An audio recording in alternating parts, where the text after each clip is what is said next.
सरकोपीनिया। उम्र बढ़ने के नतीजे में ढांचे के पट्टों का कम होते जाना ताकत का जवाल है। ये एक खौफनाक सूरत-ए-हाल है। आइए सरकोपीनिया पर गौर करें। नंबर 1, ज्यादा से ज्यादा खड़े रहने के काबिल होने की आदत पैदा करनी चाहिए। कम से कम बैठें, बैठ सकते हैं तो कम से कम लेटें।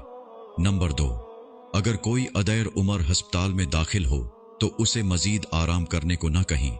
लेटकर आराम करने और बिस्तर से न उठने का मशवरा न दें। 1 हफ्ते तक लेटने से पट्टों की तादाद का कम अज कम 5% कम हो जाता है। बूढ़ा आदमी अपने पट्टे दोबारा बना नहीं सकता, बस एक दफा गए तो गए। आम तौर पर बहुत से बुजुर्ग जो मददगारों की खिदमत हासिल करते हैं अपने अजलात तेजी से को देते हैं। सरकोपीनिया ऑस्टियोपोरोसिस से ज्यादा खौफनाक है।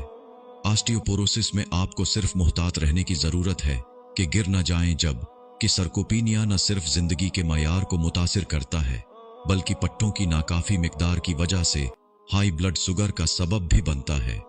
नंबर 4, मसल एट्रोफी में सबसे तेजी से नुकसान टांगों के पट्टों को होता है, क्योंकि जब कोई शख्स बैठता है या लेटता है तो टांगें हरकत नहीं करती और टांगों के पट्टों की ताकत मुतासिर होती है। ये बहुत अहम है। आपको सरकोपीनिया से मुहतात रहना होगा। सीढ़ियां चढ़ना और उतरना, हल्की दौड़, साइकिल चलाना, ये सब बेहतरीन वर्जिशें हैं और ये पट्टों को बड़े पैमाने को बढ़ा सकती हैं। बुढ़ापे में बेहतर मयारे जिंदगी के लिए अपने बुजुर्गों और प्यारों को ज्यादा से ज्यादा भेजें ताकि इंसानी पट्टों को जाया होने से बचाया जा सके। बुढ़ापा पांव से शुरू होता है। अपने पांव को मुतहर्रिक और मजबूत रखें। जैसे जैसे हम बड़े होते जाते हैं हमारे पैरों को हमेशा मुतहर्रिक और मजबूत रहना चाहिए। अगर आप सिर्फ 2 हफ्ते तक अपनी टांगें नहीं हिलाते तो आपकी टांगों की हकीकी ताकत 10 साल तक कम हो जाती है। लिहाजा बाकायदा वर्जिश करना और पैदल चलना बहुत जरूरी है। पांव कालम की एक किस्म है जिस पर इंसानी जिस्म का पूरा वजन है। हर रोज पैदल चलना जरूरी है। अहम बात यह है कि इंसान की 50% हड्डियां और 50% पट्टे पांव में होते हैं। क्या आप रोजाना पैदल चलते हैं? इंसानी जिस्म में सबसे बड़ा और मजबूत जोड़ और हड्डियां भी टांगों में पाई जाती हैं। इंसानी सरगर्मियों और तवानाई का 70% हिस्सा पांव से होता है।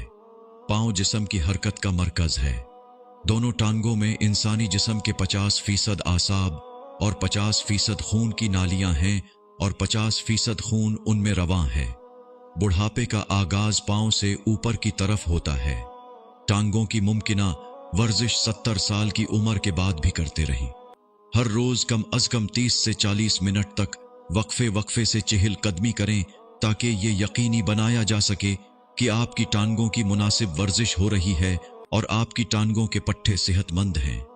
इस अहम वीडियो को अपने बुजुर्गों, दोस्तों और 40 साल से ऊपर के अहबाब को जरूर भेजें, क्योंकि हम सब रोज बरोज बूढ़े हो रहे हैं। या अल्लाह हम सबको बुढ़ापे में बीमारियों से बचाए। आमीन।